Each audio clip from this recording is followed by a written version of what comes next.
வணக்கம். தினமலர்.com மாலை 4 மணி செய்திகள். முக்கிய நிகழ்வுகள். காமன்வெல்த் மாநாடு குறித்து விவாதிக்க தமிழக சட்டசபையின் சிறப்பு கூட்டம். மத்திய அரசை கண்டிக்கும் தீர்மானமாக இருந்தாலும் ஏகமனதாக நிறைவேற்ற திமுக முடிவு. குற்ற வழக்குகளில் புகார் அளித்தால் போலீசார் உடனடியாக முதல் தகவல் அறிக்கை பதிவு செய்வது கட்டாயம். சுப்ரீம் கோர்ட் அதிரடி உத்தரவு. டெல்லியில் அதிகாலை அடுத்தடுத்து 4 முறை நிலநடுக்கம். வீடுகள் குலுங்கியதால் நடுத்தெருவுக்கு ஓடிவந்த மக்கள். விரிவான செய்திகள். காமன்வெல்த் மாநாட்டில் இந்தியா பங்கேற்பது தொடர்பாக மத்திய அரசுக்கு எதிராக தமிழக சட்டசபையில் தீர்மானம் கொண்டு வந்தால் அதை ஆதரிப்பது திமுகவின் கடமை என்று கருணாநிதி கூறியுள்ளார். இலங்கையில் நடக்கும் காமன்வெல்த் மாநாட்டில் பிரதமர் மன்மோகன் சிங் பங்கேற்கப் போவதில்லை என்றும் வெளியுறவுத்துறை அமைச்சர் சல்மான் குர்ஷித் பங்கேற்பார் என்றும் மத்திய அரசு அறிவித்துள்ளது. இது தொடர்பாக விவாதிக்க தமிழக சட்டசபையின் சிறப்பு கூட்டம் செவ்வாயன்று மாலை 6 மணிக்கு நடக்கிறது.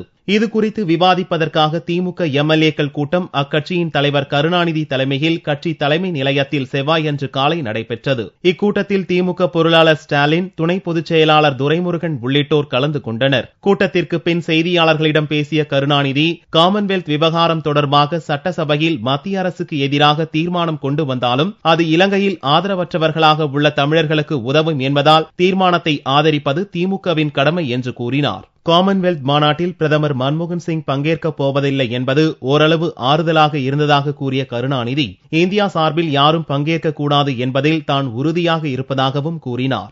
காங்கிரஸ் தலைமையிலான மத்திய அரசுக்கு பிரச்சனைகளின் அடிப்படையில் ஆதரவளித்து வருவதை திமுக மறுபரிசீலனை செய்யுமா என்ற கேள்விக்கு பிரச்சனையின் அடிப்படையில்தான் ஆதரவே ஒழிய காங்கிரசுக்கு அல்ல என்று கருணாநிதி பதிலளித்தார். தமிழக சட்டசபை சிறப்பு கூட்டத்தை புறக்கணிக்க இருப்பதாக பாமக ஏற்கனவே அறிவித்திருப்பது குறிப்பிடத்தக்கது.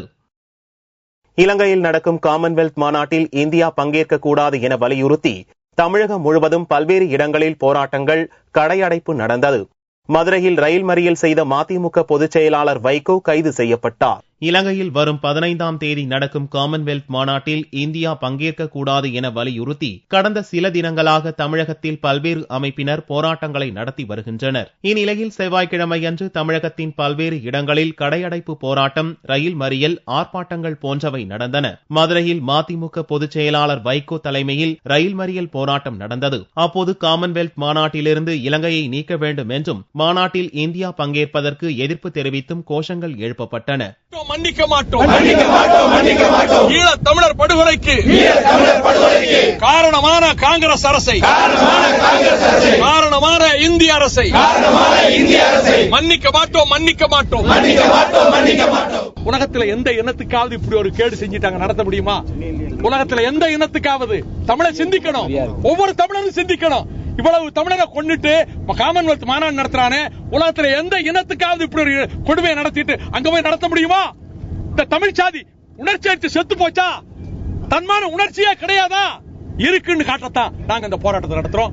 ரயில் மறியலில் ஈடுபட்ட அனைவரும் கைது செய்யப்பட்டனர். மாநிலம் முழுவதும் பல்வேறு இடங்களில் நடந்த ரயில் மறியல் போராட்டங்களால் ரயில் போக்குவரத்தில் பாதிப்பு ஏற்பட்டது. காமன்வெல்த் மாநாட்டில் இந்தியா பங்கேற்பதை கண்டித்து கோவையில் தொழில் அமைப்பினர் கடையடைப்பு போராட்டம் நடத்தினர்.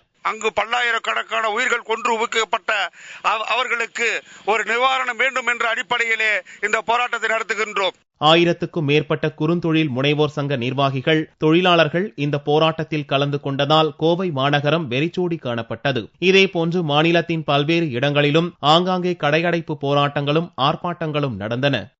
காமன்வெல்த் மாநாட்டில் இந்தியா பங்கேற்க கூடாது என்று வலியுறுத்தி பல்வேறு அமைப்புகள் சார்பில் சென்னையில் ரயில் மறியல் போராட்டம் நடைபெற்றது. இந்தியா சார்பில் காமன்வெல்த் மாநாட்டில் யாரும் பங்கேற்க கூடாது என்ற கோரிக்கையை வலியுறுத்தி தமிழகம் முழுவதும் தமிழகத்தில் உள்ள அரசியல் கட்சிகள் மற்றும் பல்வேறு அமைப்புகள் சார்பில் கடையடைப்பு மற்றும் ரயில் மறியல் போராட்டம் நடந்தது. மதிமுக சார்பில் அக்கட்சியைச் சேர்ந்த 100க்கும் மேற்பட்டோர் சென்னை சென்ட்ரல் ரயில் நிலையத்தில் ரயில் மறியல் போராட்டத்தில் ஈடுபட்டனர். இதைத் தொடர்ந்து இந்திய புரட்சிகர சோசியலிச கட்சி, தமிழக வாழ்வுரிமை கட்சி மற்றும் மாணவர்கள் அமைப்புகள் சார்பில் அடுத்தடுத்து சென்ட்ரல் ரயில் நிலையத்தில் மறியல் போராட்டத்தில் ஈடுபட்டனர். மறியல் போராட்டத்தில் ஈடுபட்ட அனைவரையும் போலீசார் கைது செய்து பின்னர் விடுவித்தனர். அடுத்தடுத்த போராட்டங்களால் சென்ட்ரல் ரயில் நிலையத்தில் போக்குவரத்து பாதிக்கப்பட்டு பயணிகள் சிரமமடைந்தனர். சென்னை வள்ளுவர் கோட்டத்தில் தமிழர் வாழ்வுரிமை கட்சியின் மகளிர் அணி சார்பில் ஒப்பாரி வைக்கும் போராட்டம் நடைபெற்றது. இந்த போராட்டத்தில் கலந்து கொண்ட தமிழக வாழ்வுரிமை கட்சியின் நிறுவன தலைவர் வேல்முருகன், தமிழர்களின் எதிர்ப்பை மீறி காமன்வெல்த் மாநாட்டில் இந்தியா கலந்து கொண்டால் வரும் லோக்சபா தேர்தலில் தமிழகத்தில் காங்கிரஸ் கட்சி 40 தொகுதிகளிலும் படுதோல்வி அடையும் என்றார். உலக அரங்கில் மிக மோசமான மனித உரிமை மீறல்களிலும் இனப்படுகொலையிலும் ஈடுபட்டிருக்கின்ற சிங்கள பேரினவாத அரசு தலைமையேற்று நடத்துகிற அந்த காமன்வெல்த் மாநாடு இலங்கையில் நடைபெறக்கூடாது என்பதுதான் தமிழக வாழ்வுரிமை கட்சியின் பிரதான கோரிக்கை.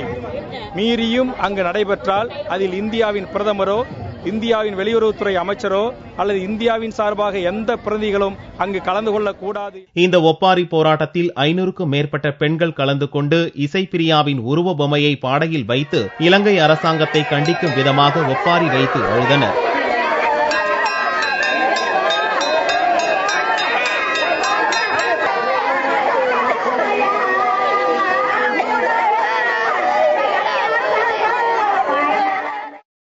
தமிழ் மக்களை இலங்கை அரசு இனப்படுகொலை செய்தது என்று காமன்வெல்த் மாநாட்டில் இந்தியா அழுத்தமாக தெரிவிக்க வேண்டும் என தமிழக பாரதிய ஜனதா வலியுறுத்தியுள்ளது.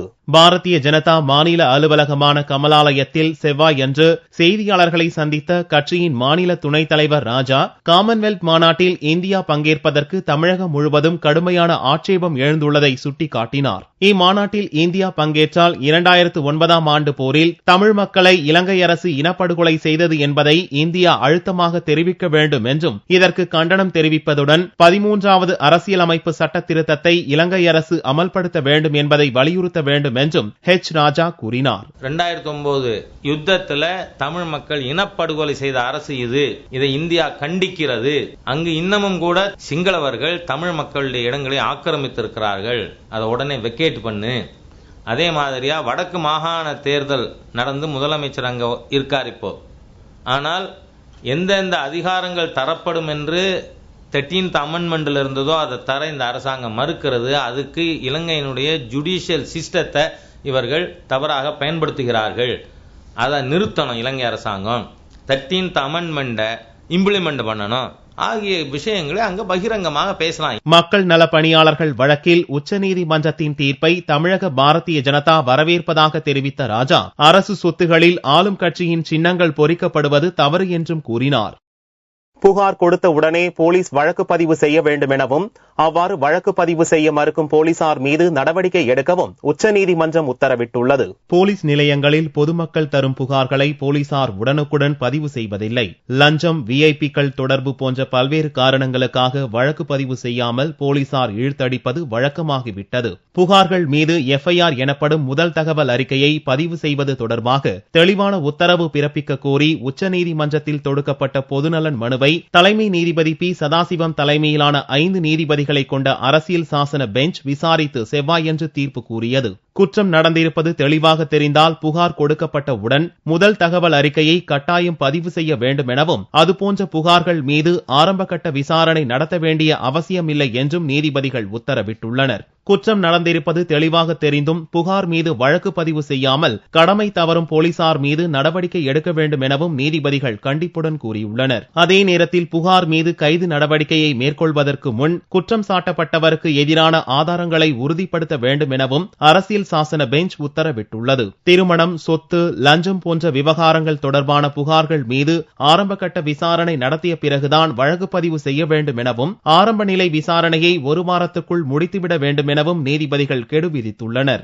உத்தரப்பிரதேசத்தில் 2008ஆம் ஆண்டில் தன்னுடைய குழந்தை கடத்தப்பட்டது பற்றி புகார் கொடுக்க போலீஸ் நிலையத்துக்கு சென்ற தந்தையிடம் வழக்கு பதிவு செய்ய போலீசார் லஞ்சம் கேட்டுள்ளனர். அதை அடிப்படையாக கொண்ட பொதுநலன் வழக்கின் மீதுதான் உச்சநீதிமன்றத்தின் அரசியல் சாசன பெஞ்ச் இந்த உத்தரவுகளை பிறப்பித்துள்ளது. டெல்லியில் செவ்வாயன்று அதிகாலையில் தொடர்ச்சியாக 4 முறை நிலநடுக்கம் ஏற்பட்டது. இதனால் டெல்லி வாசிகள் வீதியில் விடிய விடிய சாலையில் கூடி இருந்தனர். டெல்லியில் செவ்வாயன்று அதிகாலை 12:41 மணிக்கு திடீரென்று நிலநடுக்கம் ஏற்பட்டது. தெற்கு டெல்லியில் உள்ள சைனிக் ஃபார்ம்ஸ் ஏரியா அருகில் பூமிக்கு அடியில் 10 கிலோமீட்டர் தூரத்தில் மையம் கொண்டிருந்த அந்த நிலநடுக்கம் ரிக்டர் அளவுகோலில் 3.1 பதிவானது. நிலநடுக்கத்தால் வீடுகள் குலுங்கியதும் பயந்து போன தெற்கு டில்லி வாசிகள் வீட்டை விட்டு வெளியே ஓடி வந்தனர். அதிகாலை 1:41 மணிக்கு இரண்டாவது நிலநடுக்கம் ஏற்பட்டது. ரிக்டர் அளவுகோலில் 3.3 பதிவான அந்த நிலநடுக்கம் குர்கானை தாண்டி மையம் கொண்டிருந்தது. அதனால் டில்லி, நொய்டா, காசியாபாத், குர்கானில் கடும் அதிர்வுகள் காணப்பட்டது. இதனால் பல கட்டடங்களில் விரிசல்களும் விழுந்தன. 1:55 மணிக்கு மூன்றாவது நிலநடுக்கமும், அதைத் தொடர்ந்து அதிகாலை 3:40 மணிக்கு நான்காவது நிலநடுக்கமும் ஏற்பட்டது.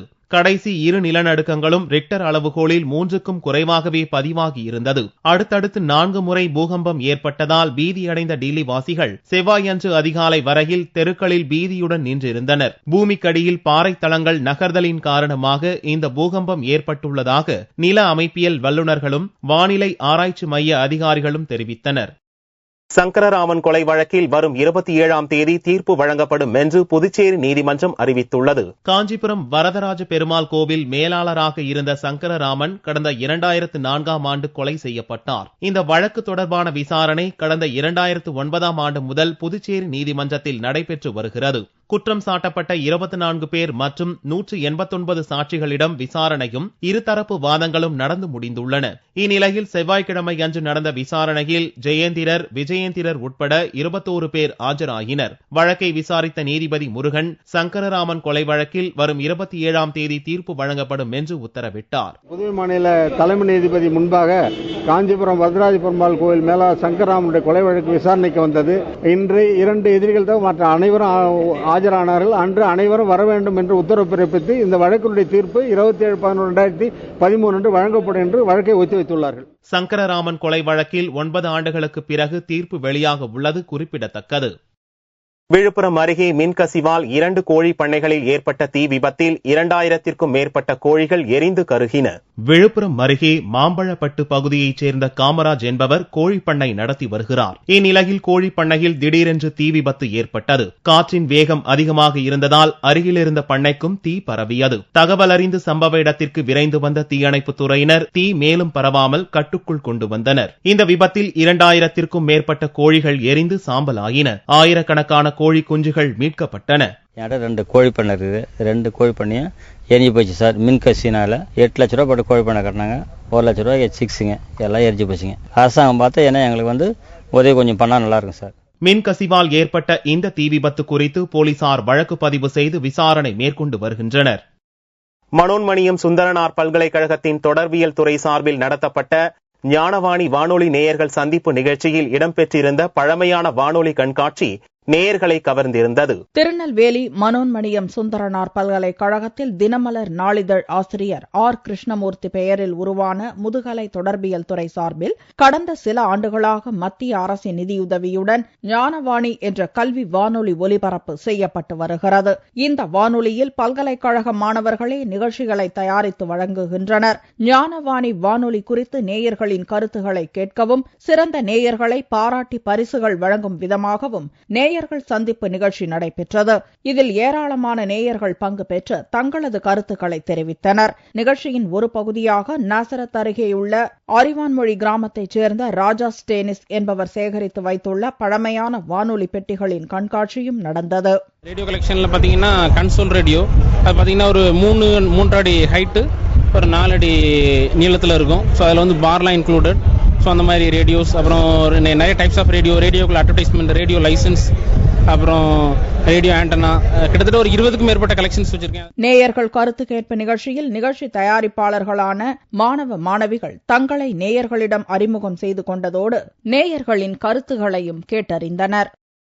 தங்கத்தின் விலை மீண்டும் சவரன் 23,000 ரூபாயை தொட்டது. செவ்வாய்க்கிழமை அன்று சவரனுக்கு 96 ரூபாய் அதிகரித்து 1 சவரன் தங்கம் 23,000 ரூபாய்க்கு விற்பனையானது.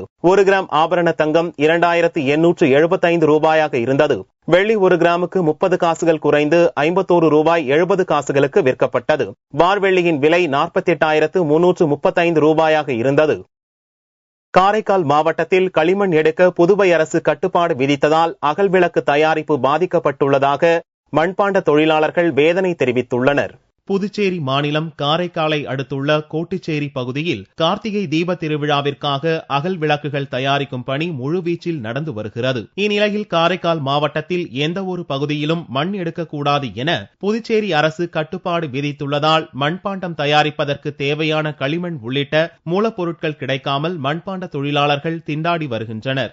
தற்போது தீப திருவிழா வருவதால் அகல் விளக்குகள் தயாரிப்பதற்கு தேவையான களிமண்ணை தமிழக பகுதியிலிருந்து அதிக விலை கொடுத்து வாங்க வேண்டியுள்ளது என மண்பாண்ட தொழிலாளர்கள் வேதனை தெரிவித்தனர். வேலை செய்வதற்கு போதுமான களிமண் எங்களுக்கு எங்கேயுமே கிடைக்க மாட்டேங்குது. எங்க பார்த்தாலும் காட் போட்டு இது மாதிரி பண்றதுனால களிமண் எங்கேயுமே கிடைக்க மாட்டேங்குது. அதுக்கான மூலப்பொருள் எதுவுமே கிடைக்க மாட்டேங்குது. களிமண்ணும் கிடையாது, மூலப்பொருள் ராட்டி விறகு மட்டை எதுவுமே கிடையாது. ஒண்ணு கிடையாது, 3 பங்கா வாங்க வேண்டியதா இருக்கு. அப்படி கிடைச்சாலும் வெளியூர்ல தான் வாங்க வேண்டியதா இருக்கு. அதுக்கெல்லாம் ரொம்ப சிரமமா இருக்கு நமக்கு. எங்களுக்கு அதுக்கு அந்த களிமண் எடுக்கிறது அரசு ஏதாச்சும் எங்களுக்கு ஒரு நடவடிக்கை எடுத்து கொடுத்தா 2 ஆண்டுகளுக்கு முன்பு மண்பாண்டம் செய்பவர்களுக்கு ஷகிலா என்னும் நவீன சக்கரத்தை மானியத்துடன் கடனாக புதுச்சேரி அரசு வழங்கியது. கடன் தொகை முழுவதும் செலுத்திய நிலையில் இதுவரை அரசு மானிய தொகை வழங்கவில்லை எனவும் மண்பாண்ட தொழிலாளர்கள் தெரிவித்தனர். 18,000 ரூபாய்க்கு லோன் வாங்கினோம் திருவ.